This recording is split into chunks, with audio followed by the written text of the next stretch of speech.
para poder entender realmente este concepto, pues es una de las patologías que es multifactorial, pero tenemos que tomar en consideración o tener presente definitivamente esta imagen, que es lo que nos va a decir por qué prácticamente en el prematuro es más frecuentemente la enterocolitis necrosante. Tomando en consideración pues que definitivamente nos enfrentamos a un intestino que es inmaduro, puesto que aquí tenemos que si nos nacen pacientes entre las 25 y las 32 semanas, que son los pacientes que prácticamente manejamos nosotros, pues nos encontramos con que todavía no está el total de las enzimas digestivas activas y que el intestino delgado todavía está en proceso de maduración. La succión y deglución sabemos que esta se instala hasta las 34 semanas y vemos que todavía la actividad motora gastrointestinal finalmente no termina las 40 semanas, prácticamente la actividad motora puede tardar hasta las 52 semanas y entonces esto va a generar un mayor problema. Y tenemos aquí también, por ejemplo, que primero la motilidad gastrointestinal y posteriormente la organización, pues también va a estar alterada, entonces por eso es de que definitivamente esta entidad se presenta más en este tipo de pacientes. Y viendo un poquito de historia, pues vemos que esta patología fue descrita desde el siglo XIX, donde empezaban a notar que cuando nacía alguno paciente un poquito cercano al término, fallecían con diagnóstico de peritonitis. Posteriormente, a mediados del siglo XX, se denominaba como una enteritis infecciosa. Y en 1953 Smith y Washer lo nombró como enterocolitis necrosante del recién nacido y las primeras publicaciones en 1964, Verdon en Nueva York, describe 21 casos con características clínicas que se asocian a las entidades que se presentaban en esta historia. Y entonces de ahí pues ya se describe como el nombre de enterocolitis necrosante.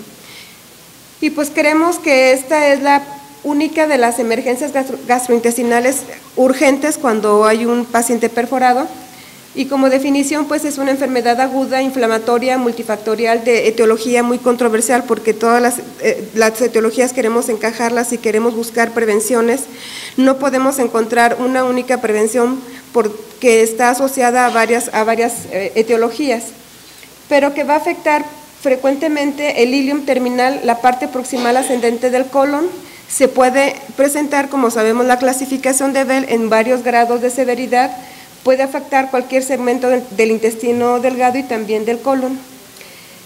Y finalmente aquí tenemos la teoría clásica, que es muy controversial porque finalmente lo que vemos es que la mayoría de estos niños no tuvieron asfixia perinatal, pero que en algunas ocasiones, por ejemplo, el niño con retardo en el crecimiento sí tiene un poco más de riesgo, pero que no ha dejado de quitarse del todo y decir, bueno, esta teoría clásica la debemos de eliminar, no. Es una teoría clásica que todavía pues tiene sus asegúnes y que finalmente no podemos eliminarla porque en algunos casos sí tienen compromiso vascular.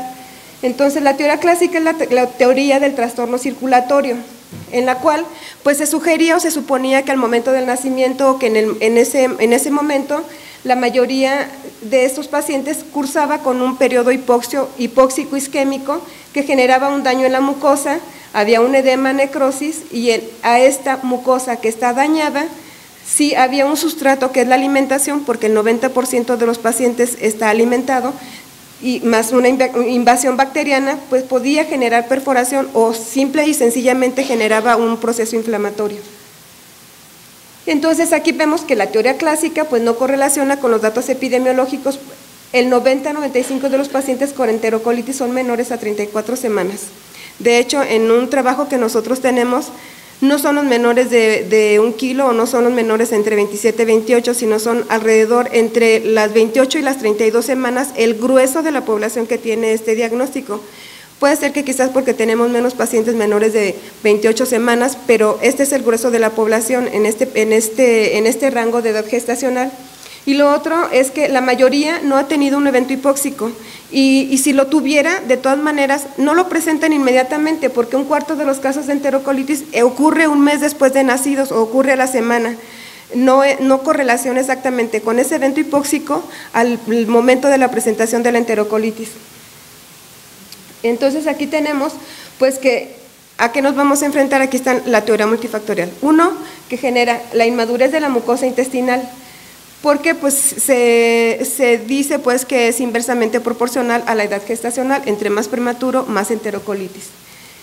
El prematuro tiene un daño inmunológico alterado a nivel intestinal, tiene una disminución de producción de ácido gástrico, de pepsina durante el primer mes de vida y además la insuficiencia pancreática exocrina que se va a asociar a niveles bajos de hidrólisis de toxinas intestinales.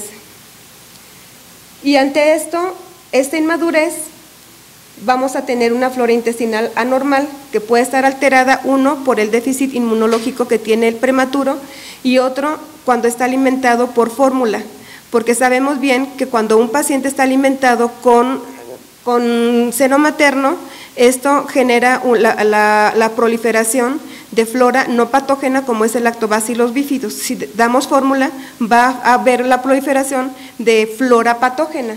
Y entonces aquí, si tenemos una mucosa inmadura, un paciente que tiene una inmadurez intestinal con una inmunomodulación alterada, pues va a generar proceso inflamatorio ante un evento adverso. Entonces, esta colonización, pues bueno, ya lo había mencionado.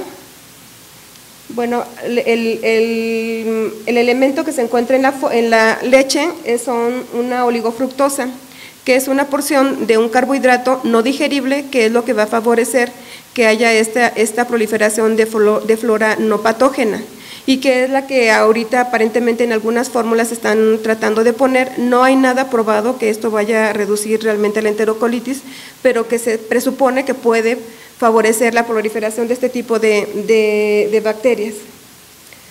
Entonces aquí pues vemos la infección juega un papel en la enterocolitis, pero ¿qué es lo que sucede primero? ¿La infección me va a generar enterocolitis o la enterocolitis me genera la infección? También es otra teoría controversial porque solamente el 30% de los cultivos salen positivos en un paciente que tiene enterocolitis, y entonces aquí está la disyuntiva, bueno, ¿qué fue primero? ¿La infección o realmente la enterocolitis ante un evento inflamatorio necrótico me va a generar una infección? Entonces va asociado, pero cultivos positivos en este tipo de pacientes solamente se ha reportado el 30%. Y los organismos más frecuentes pues es la E. coli, Klebsiella, Proteus mirabilis, Staphylococcus aureus, Staphylococcus epidermidis. Digo, toda esta flora es la que se ha asociado a enterocolitis, pero pues no es consistente. No todos los pacientes tienen este tipo de cultivos positivos, ya sea en hemocultivo y en cultivos de heces. Entonces, no hay una asociación, pero finalmente siempre se debe de proteger este tipo de pacientes con antibióticos. Y aquí tenemos otro de los factores de riesgo, que es el uso de antibióticos. Por ejemplo, hay este estudio que escribió Banaja, es un estudio que cuando prolongamos los antibióticos más allá de 10 días, tenemos un riesgo incrementado a tener enterocolitis. Digo, luego finalmente a veces hay pacientes que ni siquiera lo requieren, y si les estamos poniendo antibióticos estamos modificando la flora. Modifico la flora, entonces bajo defensas y es más fácilmente que haya otro proceso infeccioso, inflamatorio, etcétera. Pero finalmente está este estudio en el cual se incluyeron 124 casos de enterocolitis y 248 controles, o sea, dos controles por un caso. Estas son las características de la población, y vemos aquí que los pacientes de los controles, a pesar de que tenían más SDR, pues no tuvieron enterocolitis, pero los pacientes de los casos tuvieron más días de nutrición parenteral, más días de estancia hospitalaria y fallecieron más. Aquí están los que son positivos, digo. Y una vez que se hace una regresión ajustada, pues vemos que lo que consiste es la edad gestacional, no hubo diferencia, hubo más SDR, pero en el grupo control, curiosamente. En el tipo de alimentación no hubo ninguna diferencia, o sea, por aquí seno materno y fórmula, no alimentados, no hubo diferencia. Pero es porque es este estudio. O sea, finalmente ya tenemos estudios donde sí se refiere que el seno materno reduce 10 veces la presencia de enterocolitis. Y aquí tenemos el otro que sí fue positivo, cuando hay sepsis y exposición a antibióticos. Entonces aquí tenemos un riesgo, y aquí tenemos la gráfica donde demuestra. Aquí está el 1, que es lo que me da el riesgo, todo lo que está por arriba del 1 tengo riesgo, entonces De 1 a 2 días de antibióticos, el riesgo ya va incrementando, de 3 a 4 días va incrementando, de tal forma que entre más días se dure de antibióticos, mayor riesgo se tiene para tener enterocolitis. Esta es una gráfica, bueno, aquí la puse ya en traducción, donde vemos cómo un germen actúa en la lámina intestinal. Primero tenemos bacterias que generan señales microbianas, la célula tiene receptores, los capta, la célula integra la información, genera la respuesta celular, la producción de citocinas, apoptosis, y esto es lo que va a generar el proceso inflamatorio y la producción de gas. Bueno, esto es lo mismo que expliqué. Y aquí tenemos la teoría de la isquemia intestinal, pero en pacientes que son con retardo. Entonces, esto se ha visto en niños que tienen un compromiso de flujo placentario. Y entonces lo que se ha estado detectando en este tipo de pacientes con retardo es que si tengo un flujo sanguíneo normal en la arteria umbilical, esto sería normal, prenatalmente. Posteriormente, si yo tengo un paciente con retardo o si hay pacientes con retardo, esto es lo que se ha detectado en la arteria umbilical con Doppler, que hay una ausencia del flujo en la diástole asociada con hipoxia y acidosis fetal. Entonces, aquí vemos que prácticamente, aquí en una forma comparativa, tenemos una diástole retrógrada, y esto es lo que se ha asociado también a una alteración en el flujo intestinal. Y con esto hay 14 estudios, de los cuales 9 están aquí señalizados, en los que sí hay un riesgo para el tipo de niños con retardo en el crecimiento intrauterino a presentar enterocolitis necrosante. Tenemos aquí el diamante, aquí tengo la gráfica de 1, tengo el diamante, 9 salieron que efectivamente estos pacientes tienen un riesgo 2.3 veces más, con un intervalo de confianza de 1.49 a 3.3 de tener enterocolitis necrosante. Aquí lo tenemos, de 9 de 14 estudios, incrementaron el riesgo para enterocolitis. Sin embargo, la conclusión de este trabajo no significa que este tipo de pacientes que tenga retardo no les debamos de dar de comer, porque lo que sí bien es cierto es de que el ayuno no le hace bien a nadie. Si el niño finalmente intrauterinamente está acostumbrado a deglutir aproximadamente 200 mililitros de líquido amniótico, no tenemos por qué dejarlos en ayuno, y tampoco estos pacientes. O sea, sí tienen mayor riesgo. Lo único que nos quiere decir es que finalmente hay que darles un poco más lento y tener un poco más de cuidado con estos niños. Y esto sería, y ya ahorita están haciendo unos aparatos, unos métodos de una monitorización preventiva. Esto ya es extrauterinamente. Y lo que están haciendo es saturar en vivo con un sistema óptico de espectroscopía no invasiva, que directamente están viendo hacia dónde va el flujo mesentérico. Esto todavía es de forma experimental, no lo tenemos a disposición, pero eso es lo otro que sería. Ahora, ya dentro de estas son las teorías que más consistentemente se encuentran en la enterocolitis. Para prevención tenemos las que sí tienen evidencia de eficacia, las que tienen evidencia de eficacia pero que son cuestionadas, las que tienen evidencia de eficacia pero que son en animales, y las que tienen evidencia de eficacia pero que todavía carecen de un sustento clínico, de una reducción de riesgo clínica para poder decir sí los voy a usar de rutina. Entonces aquí sí tenemos la evidencia de eficacia, son 2 que están perfectamente bien probadas, que es la alimentación al seno materno directo o leche humana y la alimentación enteral no agresiva. Entonces, de los que son con evidencia cuestionable, son dar vía oral. Estos trabajos son recientes, pero finalmente todavía no se usan de rutina. Dar la amikacina vía oral, porque sí se tiene riesgo de modificar la flora bacteriana, pero hay uno de los trabajos en los cuales menciona que dar por vía enteral amikacina o aminoglucósidos puede reducir realmente la presencia de enterocolitis. Nosotros no lo hacemos en el instituto, eso no lo hacemos. Los probióticos, que finalmente sí resulta modificar, voy a presentar una gráfica, sí resulta modificar la información a nivel intestinal para que si hay alguna bacteria, esta modifique la información de las proteínas y no haya mayor producción de citocinas. Y los glucocorticoides, pero estos prenatalmente, si son dados, esto se está demostrado que sí favorece realmente que la reducción de enterocolitis. Y la otra, la arginina, porque es un precursor de lo que es la producción del óxido nítrico, que va a favorecer que haya una mayor vasodilatación a nivel intestinal, pero todavía hasta ahorita es cuestionable porque no hay artículos que definitivamente sean contundentes en decir hay que usarlos de rutina. Entonces, aquí tenemos las estrategias de la alimentación. Iniciamos que los que sí están probados es la alimentación, pero versus rápido y lento, aquí tenemos un trabajo que dio entre 15 a 20 lento, 30 a 35 rápido, y no hubo diferencia de riesgos. Y aquí muestro en esta gráfica que definitivamente se han hecho múltiples estudios de todo tipo, metaanálisis, para ver qué con respecto a la alimentación, porque alguien puede llegar y no le des así porque así le da más enterocolitis, no le des de esta forma porque así le da más enterocolitis. Bueno, pues la alimentación enteral mínima, a pesar de que hay metaanálisis y ensayos clínicos aleatorizados, no ha demostrado que definitivamente reduzca enterocolitis. El tiempo de vida al inicio tampoco, o sea que espérate 3 días que son 5, ya quedamos de que el ayuno a nadie le es favorable.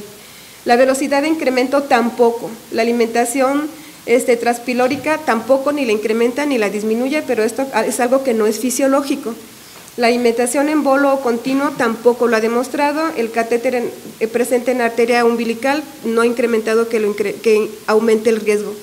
Pero lo que definitivamente sí ha demostrado que ha bajado la enterocolitis es la alimentación con el seno materno, con leche humana. Digo, si no tenemos, que no succione, no hay seno materno, pero tenemos leche humana, tenemos bancos de leches, entonces hay que darle lo que es leche humana.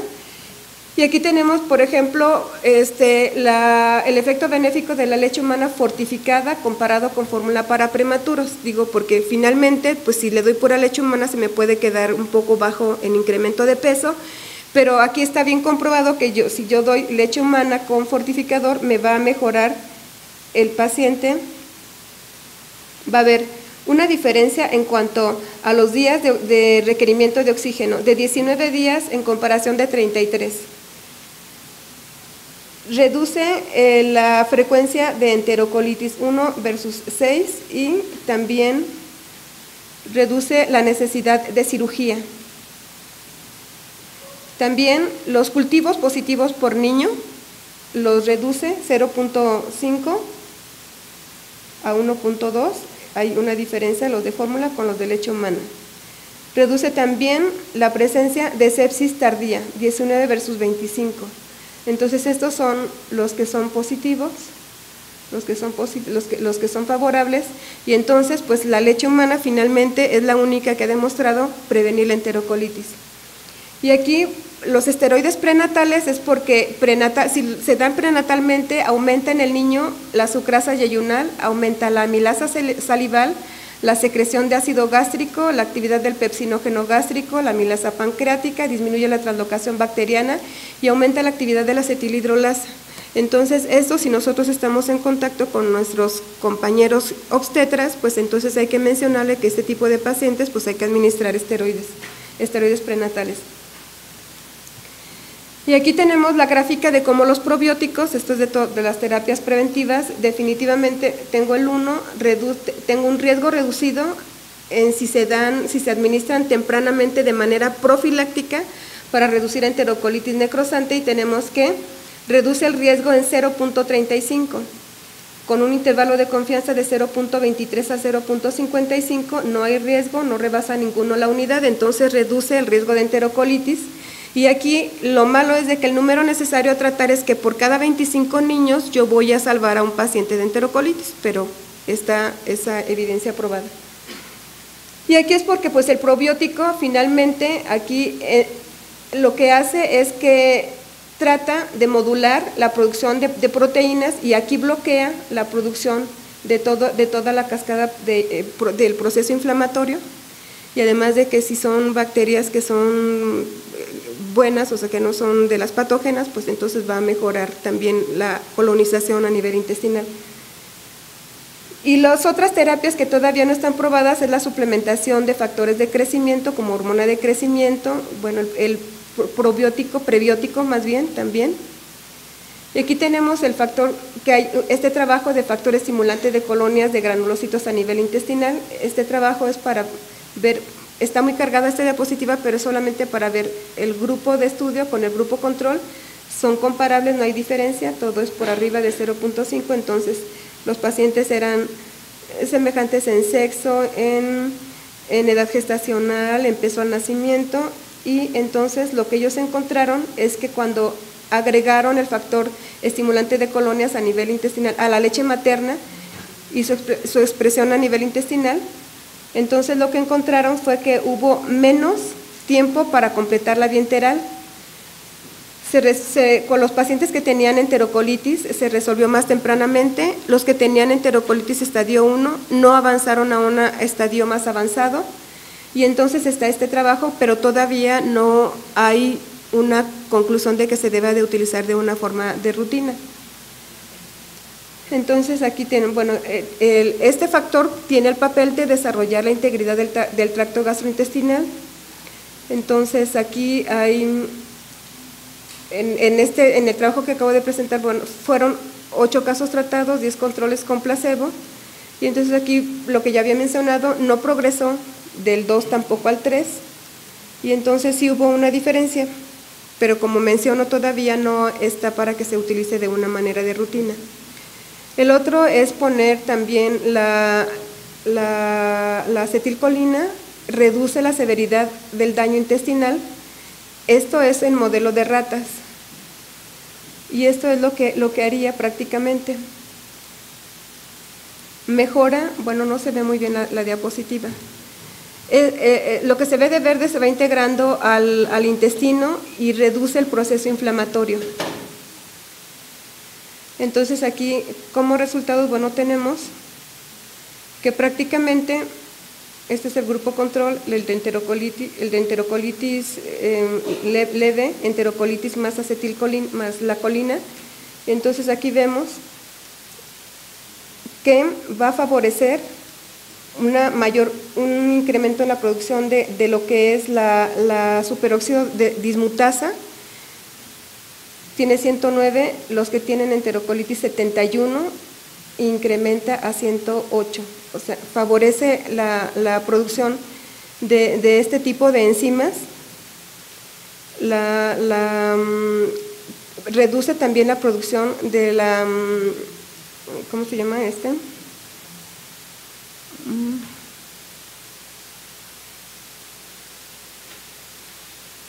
Bueno, ahorita les menciono todo lo que reduce, pero favorece también la producción de estas enzimas que van a reducir los procesos inflamatorios.